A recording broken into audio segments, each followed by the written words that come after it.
Watch a man at his wedding, not the staged photos, not the rehearsed moments.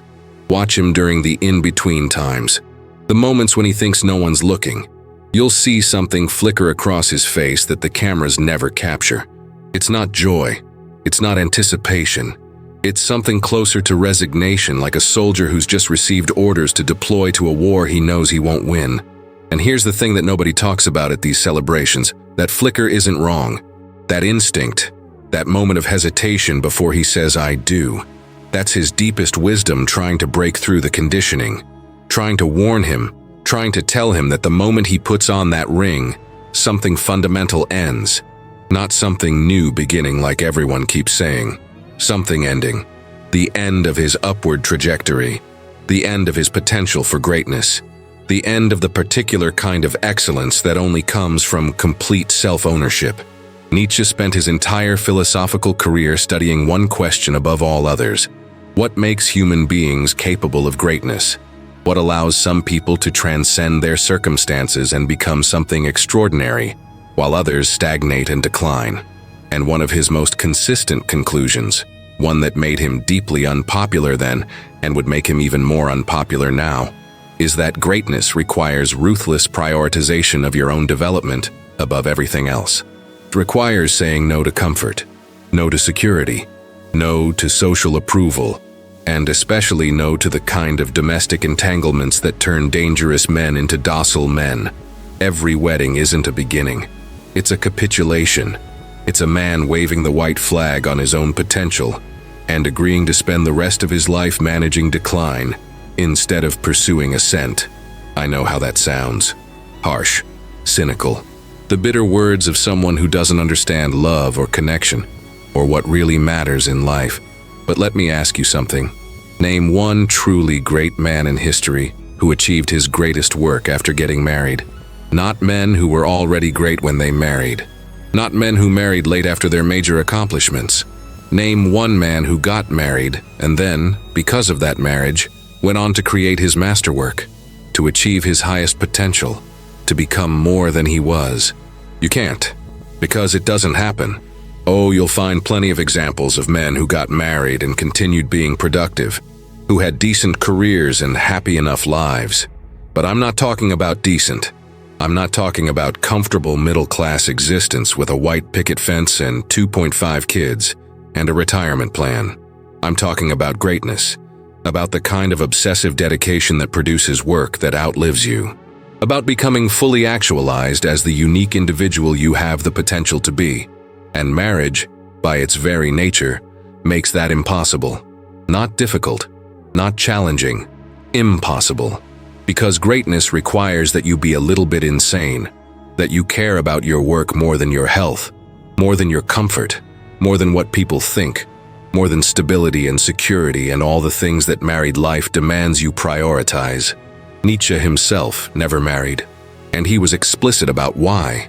He understood that his philosophical mission required total dedication, required that he be free to follow ideas wherever they led, without having to consider how it affected anyone else, required that he be willing to endure poverty, isolation, physical suffering, social ostracism, all in service of pursuing truth.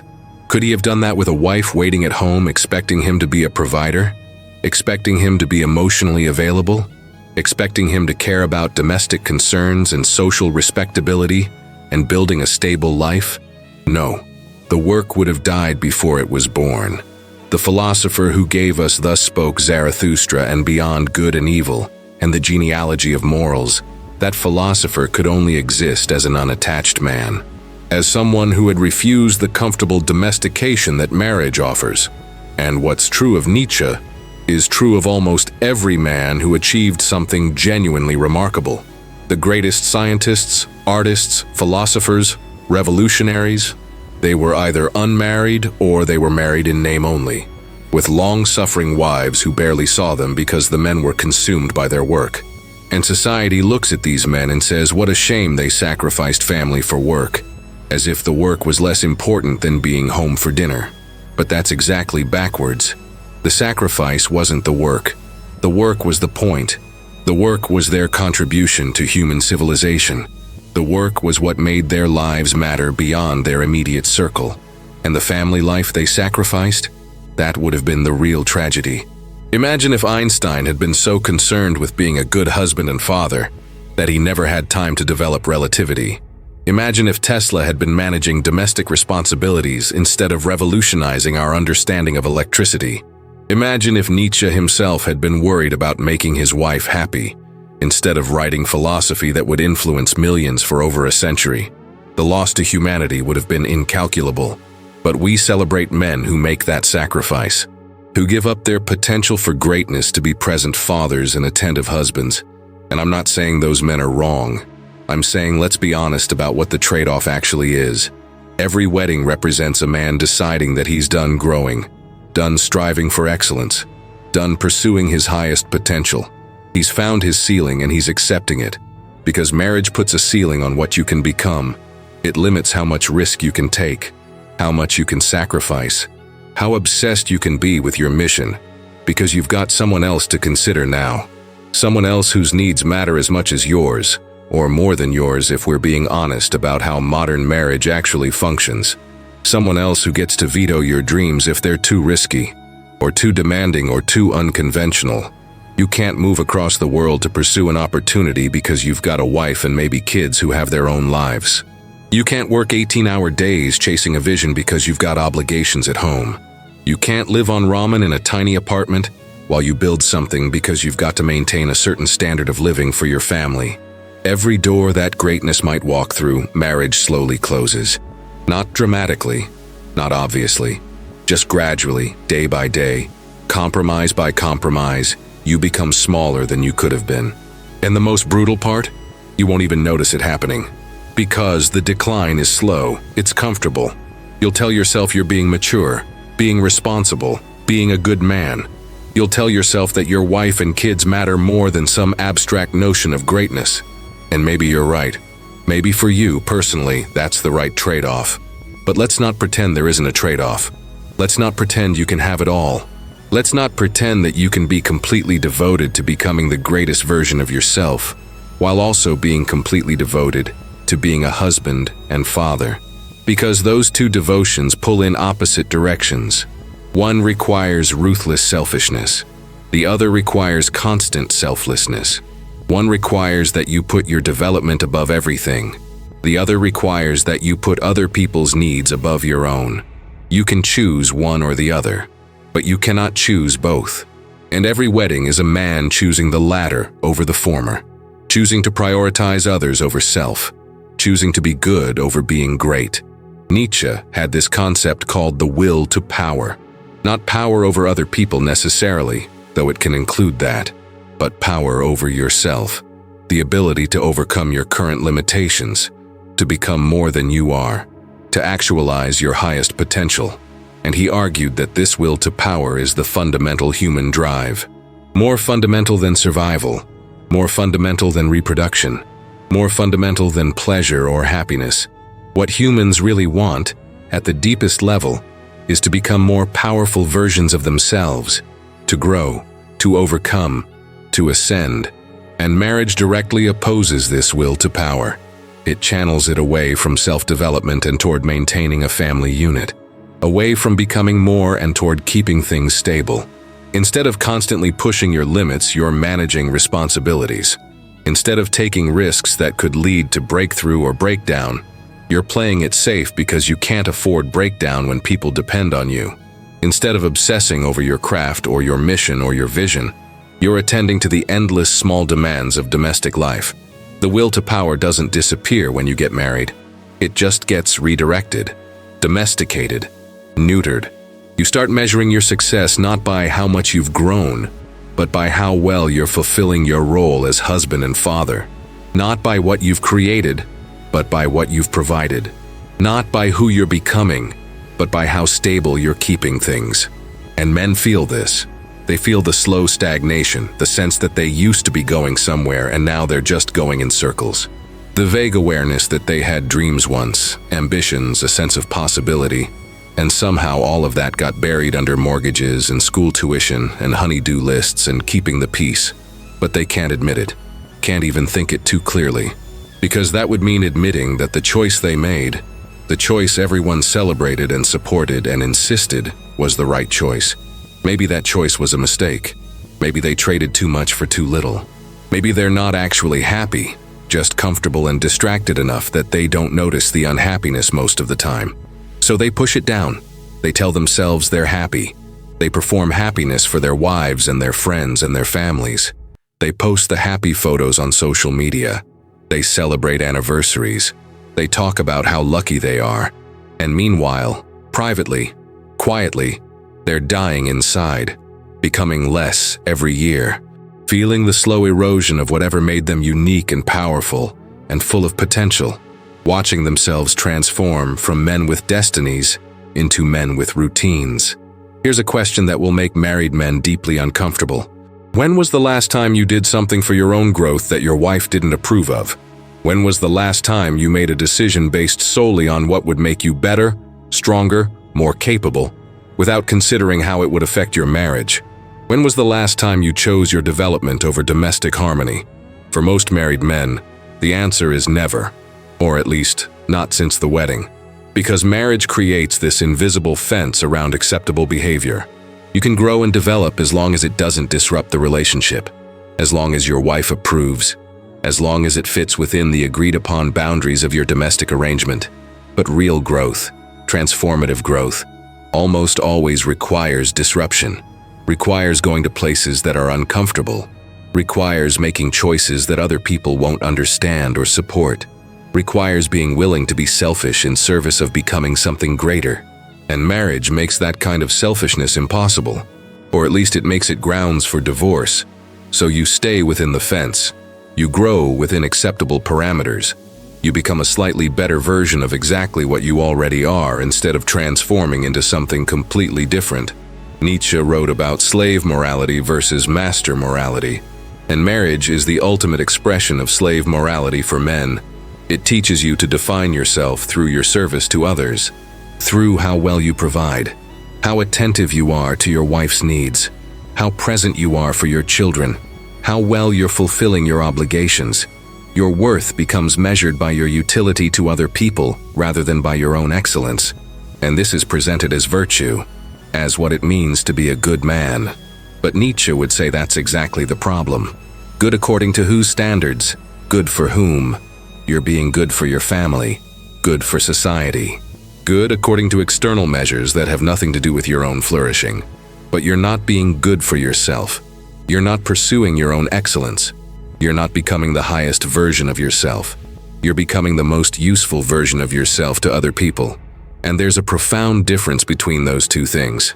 Think about the men society holds up as relationship role models. They're not the most accomplished men. They're not the most excellent men. They're the most devoted husbands and fathers.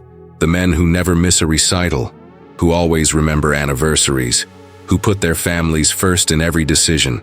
And again, nothing wrong with those men if that's what they genuinely want. But notice what we're celebrating. We're celebrating men for being good servants to their families, for subordinating their own development to other people's needs, for making themselves useful rather than making themselves great. And any man who does the opposite, who prioritizes his work over his family, who's so consumed by his mission that he's not emotionally available, who chooses his own growth over domestic stability, that man is condemned, called selfish, called a bad husband, called a deadbeat dad, regardless of what he achieves, regardless of what he contributes to the world beyond his immediate family. His worth is measured solely by how well he serves the domestic unit. And this creates a devastating psychological trap for ambitious men. Because if you have genuine ambition, if you have a real drive to become exceptional at something, you're constantly fighting against your marriage, constantly having to negotiate for the time and space and mental energy to pursue your goals, constantly feeling guilty for not being more present, more attentive, more devoted to your family, constantly being told, implicitly or explicitly, that your ambitions are selfish, that you care more about your work than your wife, that you're neglecting your children for your career. And the message is clear. A good man would choose differently. A good man would put family first. And so you're left with this impossible choice. Be good. meaning sacrifice your potential, and live with the quiet knowledge that you could have been more. Or be great, meaning pursue your potential, and be labeled selfish and inadequate as a husband and father. Most men, faced with that choice, choose good. Choose to be praised for being present over being exceptional at what they do. Choose peace at home over achievement in the world. And their greatness dies unborn. Nietzsche talked about the last man, this creature of the future who has become so comfortable, so risk-averse, so concerned with security and happiness, that he's lost all capacity for greatness. The last man wants nothing but comfort, asks for nothing but to be left alone to enjoy his small pleasures, has no dreams that require sacrifice, no ambitions that require suffering, no vision that requires risk.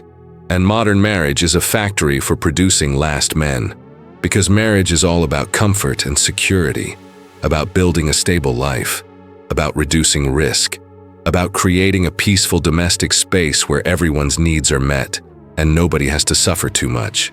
And for men who want that, who genuinely prioritize comfort over achievement, marriage is perfect. But for men who have that spark of ambition, that drive to become something more, marriage is slow poison. It kills the very thing in you that could have achieved something remarkable. Not quickly, not obviously, just gradually, year by year, until you wake up at 50 and realize you became exactly the kind of comfortable, risk-averse, dreaming small person you swore you'd never be. Let me tell you what happens to a man's relationship with risk after marriage. Before marriage, risk has upside. You can take a chance on a business venture, on a career change, on moving to a new city, on pursuing an unconventional path. If it works out, great. If it doesn't, you absorb the consequences and try something else. You're free to fail because failure only affects you. But after marriage, especially after kids, risk becomes almost entirely downside. Because now failure doesn't just affect you. It affects your wife and children who depend on you. So you stop taking meaningful risks. You take the stable job over the exciting opportunity. You stay in the city you know instead of moving where the real opportunity is. You keep doing what you're already doing even if it's not fulfilling, because at least it's predictable. And risk tolerance is directly correlated with achievement. The people who accomplish remarkable things are people who are willing to risk failure, embarrassment, financial loss, all of it in pursuit of their goals. But married men can't afford that kind of risk tolerance, so they play it safe. And playing it safe means never achieving anything beyond the ordinary. Here's another dimension of decline that nobody discusses: the physical decline that accelerates after marriage. Look at photos of men before and after marriage. Notice how they change.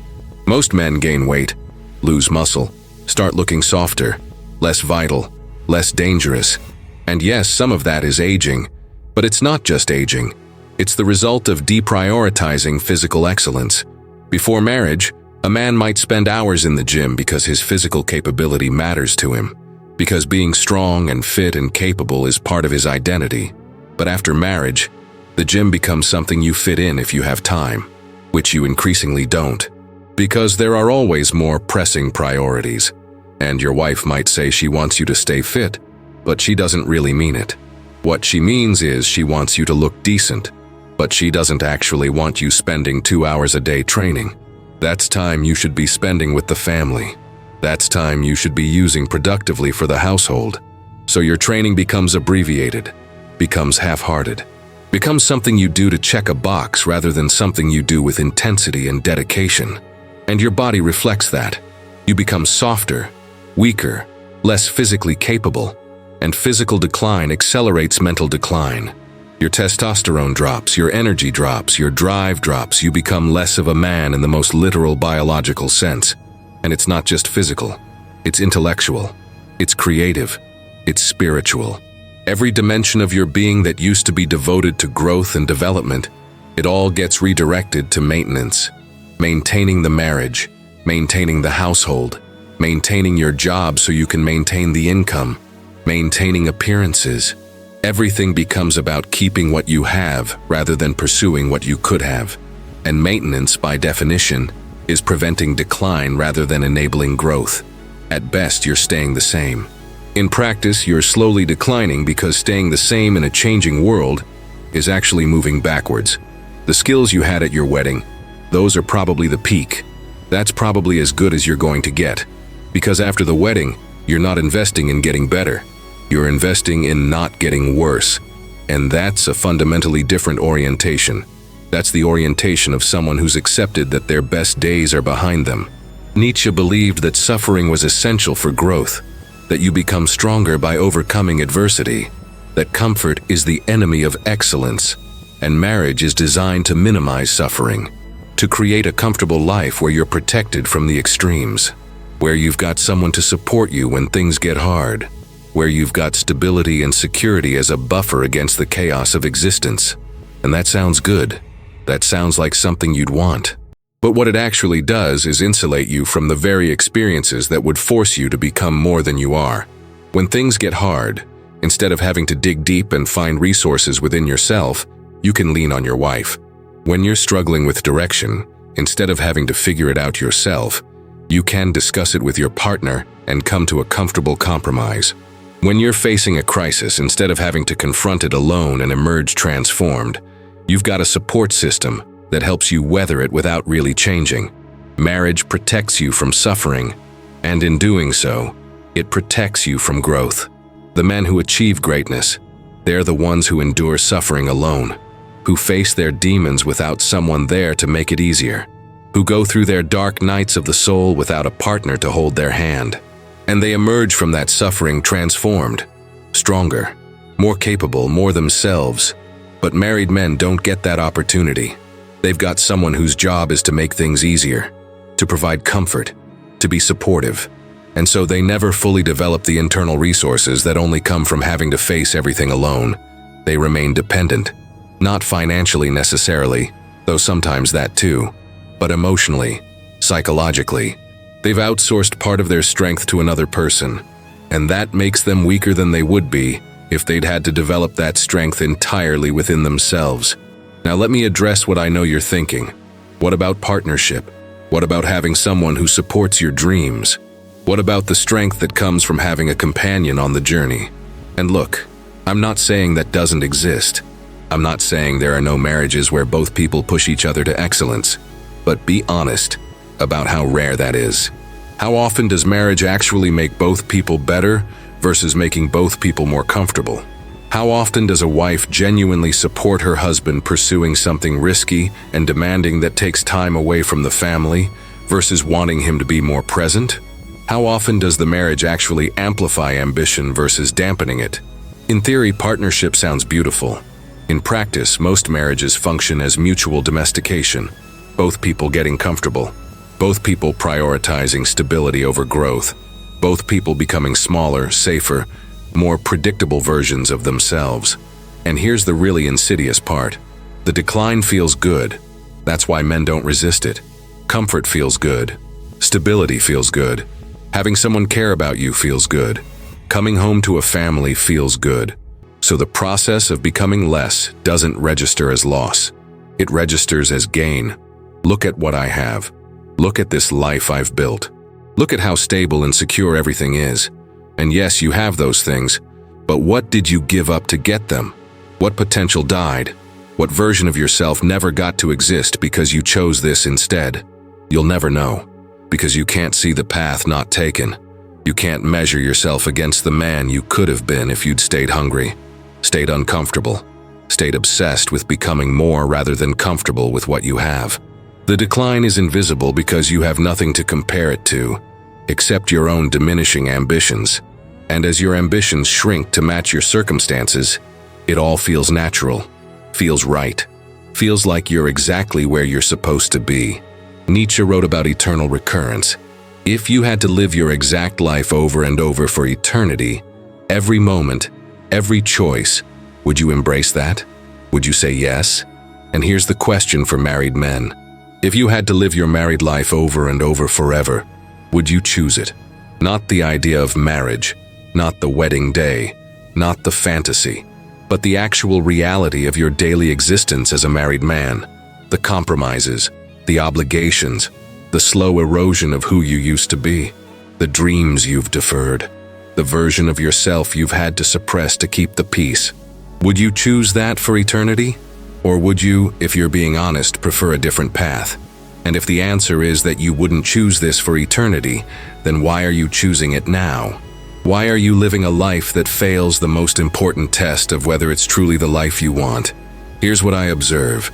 Most married men are living in quiet desperation. They're not happy, but they're not unhappy enough to leave. They're not fulfilled, but they're comfortable enough not to risk change. They've accepted that this is just what life is, that the passion and possibility they felt when they were younger, that was just youth. That was just naivety. Real life is responsibilities and obligations and making the best of it. But that's a lie. That's not real life. That's just the life you've chosen. Or more accurately, the life you've accepted because it was expected of you. Real life, authentic life, looks different for everyone. For some men, maybe marriage and family genuinely is the highest expression of their values. But for most men, it's just what they did because that's what you're supposed to do. They never questioned it, never examined whether it aligned with their deepest desires, never considered alternatives. They just followed the script. And now they're living the consequences. And those consequences compound over time. Because it's not just that you decline after marriage. It's that the gap between who you are and who you could have been grows wider every year. Every year you spend managing domestic responsibilities instead of pursuing mastery. The gap grows. Every year you spend keeping the peace instead of taking risks. The gap grows. Every year you spend being a good husband and father instead of being obsessed with your work. The gap grows. And eventually the gap becomes so wide that you can't even see across it anymore. You can't even imagine the person you could have been. You've become so domesticated, so comfortable, so resigned to your limited existence that the idea of being great seems absurd. Seems like something other people do. Seems impossible for someone like you with your responsibilities and obligations. And that's when you know the decline is complete. When you can't even conceive of excellence anymore. When you've internalized your limitations so completely that they feel like just who you are, rather than who you've become. Nietzsche talked about self-overcoming, the constant process of becoming more than you are, of transcending your current limitations, of refusing to accept any version of yourself as final. And marriage makes self-overcoming nearly impossible because it requires you to stay basically the same person. Your wife didn't marry you so you could transform into someone completely different.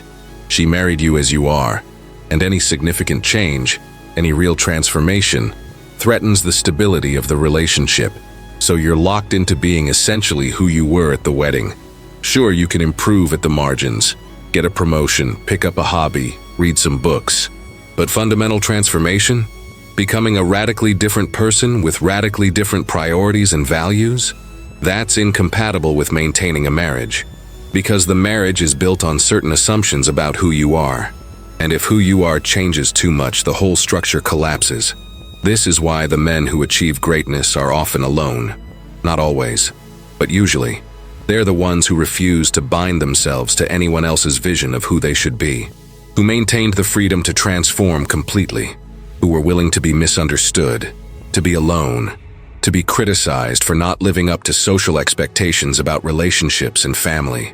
They chose their work over companionship, their mission over comfort, their potential over security, and they died having achieved something that outlasts them, having contributed something to human civilization, having become fully themselves rather than a domesticated version acceptable to a spouse. Was it worth it? That's for each individual to decide. But let's not pretend the choice doesn't exist. Let's not pretend you can have both. Let's not pretend that you can be fully devoted to becoming great while also being fully devoted to being a husband and father. Because you can't. The math doesn't work. And every man who gets married is choosing one side of that equation. Now, what about the men who claim to have both? The men who are successful in their careers and happy in their marriages? First, ask yourself what kind of success we're talking about. Are they great? Or are they just successful? There's a difference. Lots of men are successful. They make good money, they're respected in their fields. They're competent and productive. But that's not greatness. That's not transforming their field. That's not creating something that will outlive them. That's not becoming fully actualized as unique individuals. That's just being good at what they do within acceptable bounds. And second, ask about the happiness. How much of that happiness is real versus performed? How much is genuine contentment versus resignation dressed up with positive framing? How much is actually happiness versus just absence of acute misery? Because most people, when they say they're happy in their marriage, what they mean is they're not actively unhappy most of the time. They've adjusted their expectations. They've accepted the limitations. They've convinced themselves that what they have is enough. But is it actually what they would choose if they could choose anything? Or is it just the best option among the limited choices they've left themselves? Nietzsche believed in amor fati, love of fate, the ability to look at your life, at every choice and consequence, and say, yes, I would choose this again. But that requires brutal honesty. It requires looking at your life as it actually is, not as you wish it were or pretend it is. And most married men cannot do that honestly, cannot look at their marriages, at the slow decline, at the dreams deferred, at the potential unrealized, and genuinely say, yes, I choose this. They can only do it by lying to themselves, by focusing on the good parts and ignoring the costs, by comparing themselves to worse alternatives rather than to their best possible selves, by telling themselves they're happy enough rather than admitting they settled. And this is the tragedy.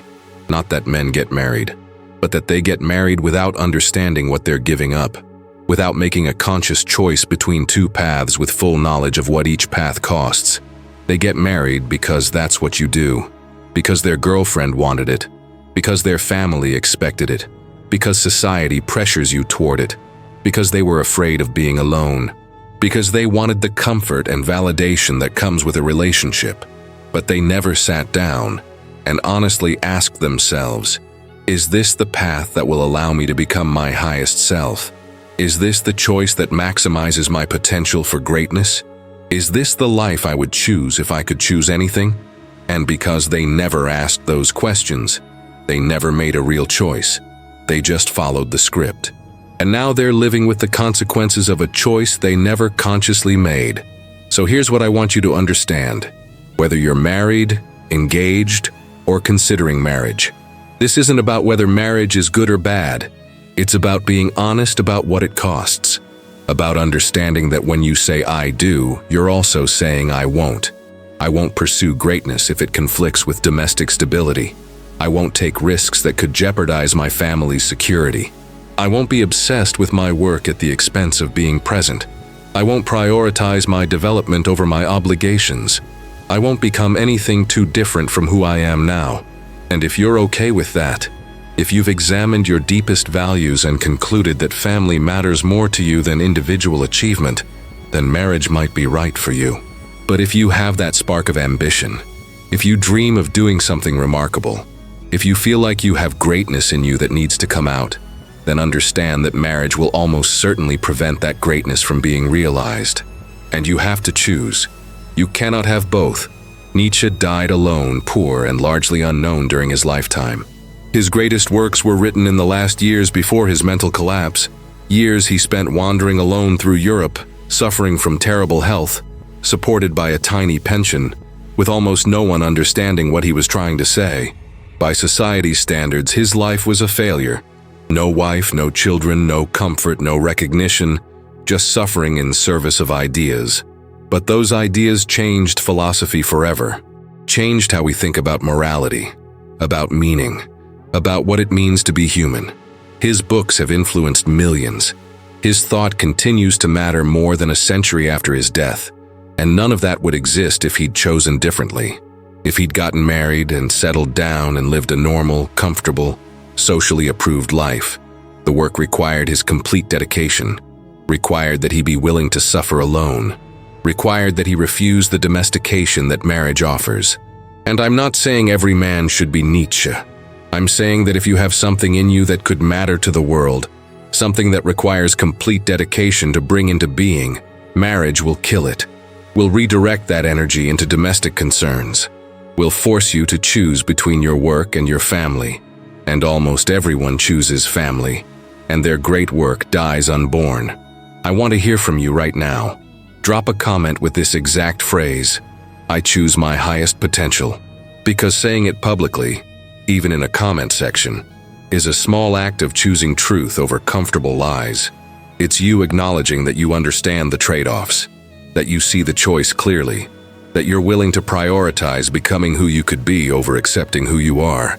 Write "I choose my highest potential" in the comments right now. Subscribe to this channel because we're having conversations about the costs of the life choices everyone accepts without question.